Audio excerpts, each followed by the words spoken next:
All right, it's weekly advice. This week we are previewing 2025 best ball drafts over on Underdog Fantasy. And again, these are pre-NFL draft best ball drafts and free agency as well. So a lot of moving parts, a lot of shaking and baking to happen here over the next couple of weeks. So Eric, I want to throw it over to you, man. You're a veteran of the best ball streets. I know you frequent Underdog as much as you possibly can, get your grubby little hands on it. So, what are you thinking over there? What's calling your name? What is something that, hey, if I'm just getting the best ball, if I'm trying to become a better player, something that I should specifically keep in mind for these early drafts where a lot's still up in the air, my friend?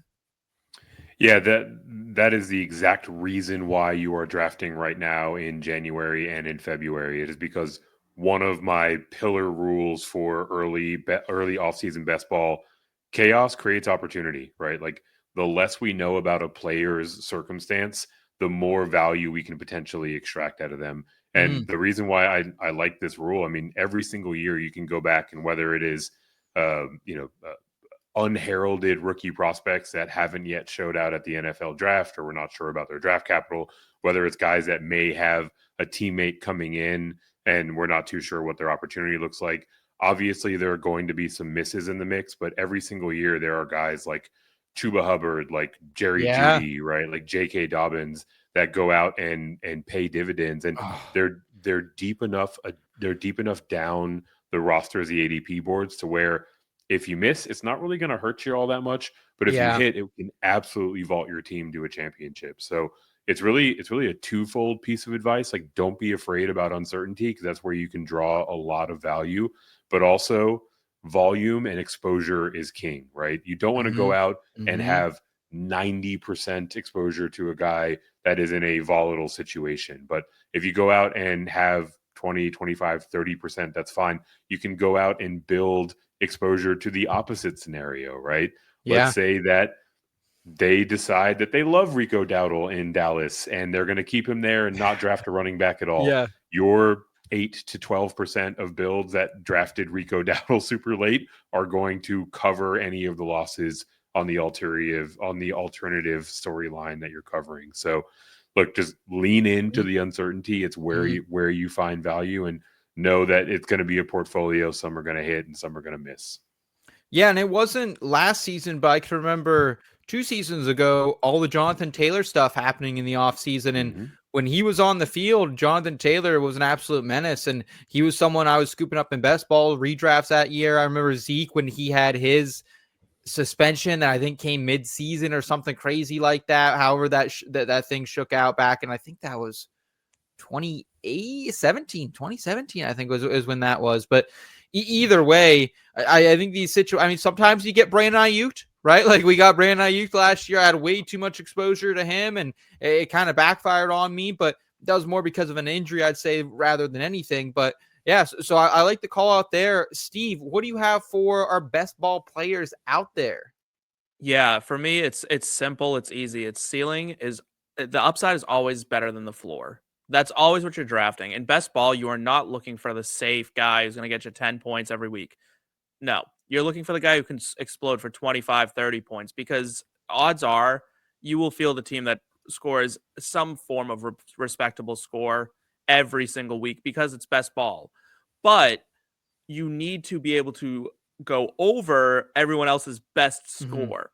So you can't rely on a floor. You need the upside. This is where guys like Jameson Williams are so valuable.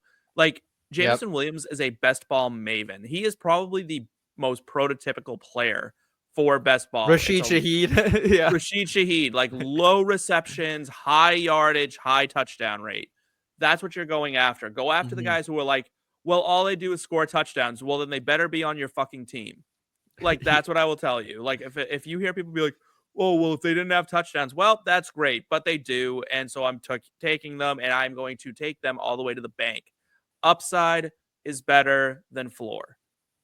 Yeah, Eric, how do you weigh upside every single season? Because I absolutely do agree with Steve that in best ball, I am much more prone to taking swings, especially in those later rounds. But as I'm going to talk about with my tip, sometimes if you take too many swings, you don't have a lot of depth on those teams that you can't be picking up and plugging in different people every week, and you're kind of riding or dying with.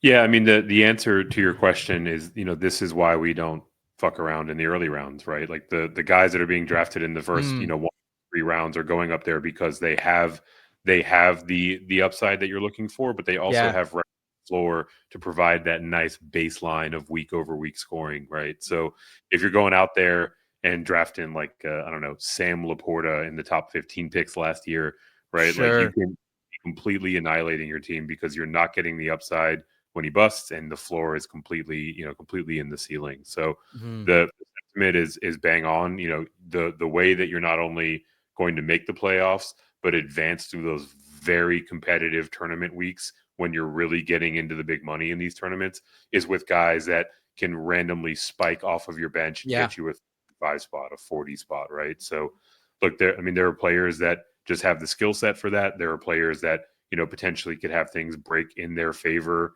in terms of, someone in front of them getting traded, getting injured, whatever it might be, maybe just playing their way into a role. There's a few different ways to find up that, but basically before you click anyone's name, you should really be pausing and asking yourself, like, do they have, a top 5, top 10 percentile outcome on their range? And if they don't be shy to like scroll down on the list a little bit until you find a guy that you can say yes to that question to.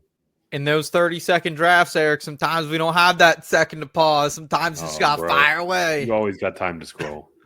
I actually found out that my my teams that I did fast drafts with, much better. I think when I could ponder and sit there and really overthink the situation, I often did. So just something I kind of noticed in my teams. You're Ruxin.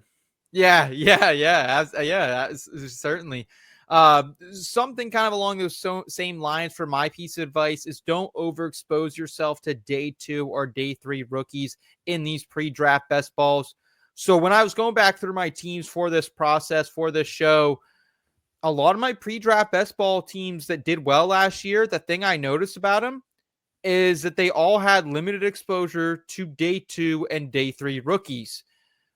I really, really got in the habit of wasting picks on guys like Malachi Corley, Roman Wilson, who barely saw the field at all, Ray Davis, who he had a couple spike weeks that kind of helped out my teams, I'm sure, but all guys who did not contribute enough to be not only worth the draft pick I paid for them, but to be worth the roster spot for the entire season. Right. I also had, and I had those early drafts too, where I drafted guys like Xavier Worthy, Brian Thomas Jr., and that really worked out. So I'm not telling you not to draft rookies in general, but you got to make sure that they're going to have the draft capital be worth the risk of not knowing where they land here early in the process. So I know this time of year, it's super easy. We all get caught up in rookie fever, but just be mindful of exposures to players who could be absolute nothing burgers to your team in a league where you can't add or drop, Steve.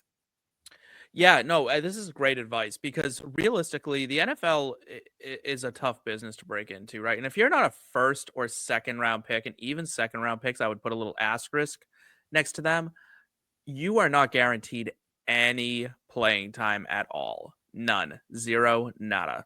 Mm-hmm. And even some first round picks, it's hard to get on the field. It takes a long, long time.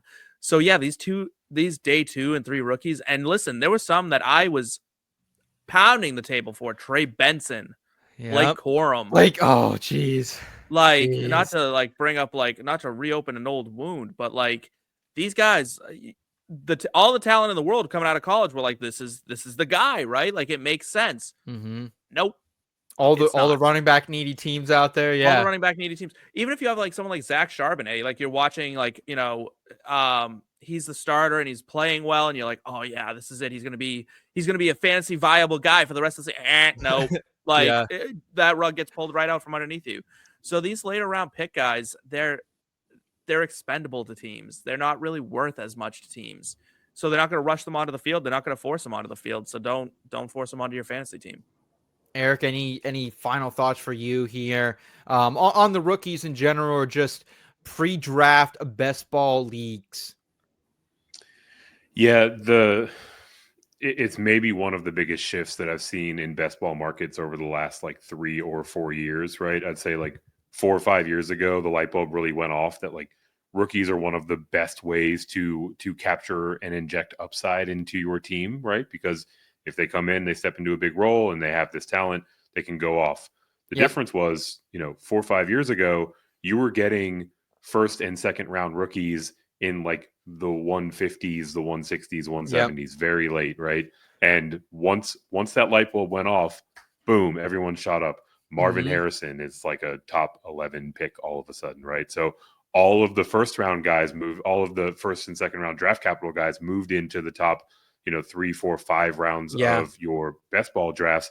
And in turn, the rest of the market moved up with them, right? Guys like Jalen Wright and Adonai Mitchell are going in the 140s, right? Like, so with best ball, we're talking about a portfolio, we're talking about exposure. So everything has to be put into the context of cost, right? If you want to take a last guy in late round flyer on a day 3 pick, fine, right? But now the cost has gotten to the point where you really have to have a high degree of confidence that you're finding the next Bucky Irving or Tyrone Tracy when you're spending a 9th round pick on a guy. And in turn, it's hard to do that. So your exposure needs to be walked down, right? You should be floating like 8 to 12% tops on any of these guys.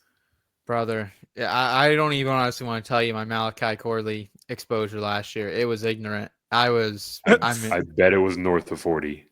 Oh, brother. If we're playing higher or lower, we still got a ways to go, brother. Woo. Yeah, general rule of thumb, don't have 40% exposure to anyone in best ball. Yeah. Malachi Corley? That's such a weird guy to like really plant your flag on. I know. Frisky Jets. That was even before it was Frisky Jets. I was just I've always, you guys know me, my G5 conferences. I love the G5s and Western Kentucky, right? Like, air raid. This was Reese's Senior Bowl overreaction.